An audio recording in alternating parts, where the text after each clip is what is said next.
Hey guys, so I'm here with Rob Clark, Vice President of Guaranteed Rate Affinity.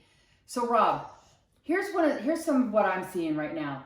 I put a listing on the market a few weeks ago. We had tons of people come through the open house. We had multiple offers that were well above the asking price.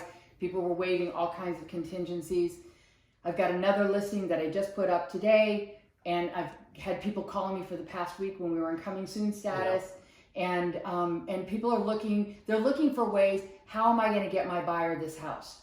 What kinds of things are you seeing on your end, some of the creative things that people are doing so that they get they get the big win? Yeah, I'll tell you that this year, and it's been like this really the last four, or this would be the fifth year in a row that we've seen this, where multiple offers are the name of the game. And almost every property, if it's a decently priced property for what it is, and if it's in decent condition, it's going to be multiple offers on it. I've even found this year that even if it's not in decent condition, even if it's not priced where it should be, that you get multiple offers on it still. It's just, there's not enough inventory to go around. The buyers have got very little power in the kind of buyer-seller power relationship in any sort of a transaction. And what I'm seeing is that all the contingencies that buyers typically have, home inspection contingencies, financing contingencies, appraisal contingencies, that those things are all kind of out the window and being waived. So I'm seeing a lot of people with regards to the home inspection that are either not doing one, or they're doing one in advance of the offer even being submitted. They don't want to go to the seller and say, hey, we have a home inspection contingency, because one of the other 7 or 10 people will not have a home inspection contingency.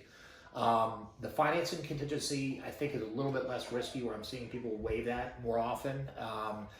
That's not really that big of a deal, because either you're going to get the loan or you're not. And as long as the lender has done the proper due diligence up front, then there's not really a big risk in waiving the financing, because you will get the loan, okay?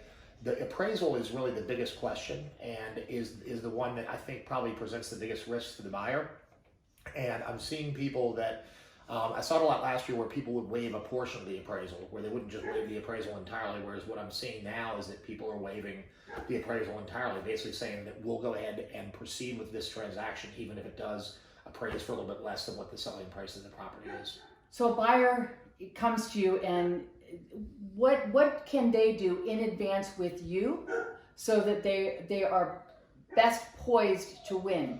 In other words, how far down the line do they need to go? Does this make sense? How much pre-work do they need to do on their loan before they present a pre-approval letter? Good, that's a good question. And what I've been encouraging people to do this year has been to get me all their documentation up front. What I'm finding is that more often than not, the listing agent will reach out to the lender to validate the pre-approval letter that has been presented to them. I'm even taking it one step further very often, where I'm making an outbound call to the listing agent to say, hey, you're going to be receiving this offer from Michelle's buyer, Mr. Green. I'm Rob Clark. I've already done this work on this file, so all you really have to worry about is the appraisal being done, and I need a sales contract, basically. So what I'm finding is I'm asking for people for their documentation up front, their W-2s, their pay stubs, their tax returns. Always in the case of somebody who's self-employed, I'm going to review the tax returns before I'm going to actually issue a pre-approval letter.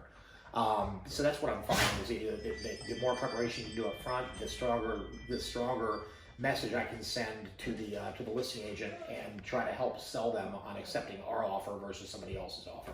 Okay, awesome. That's about it for right now. Stay tuned, buyers. If you're interested in buying a house, give me a call. We're going to hook you up with Rob and get you in your dream home.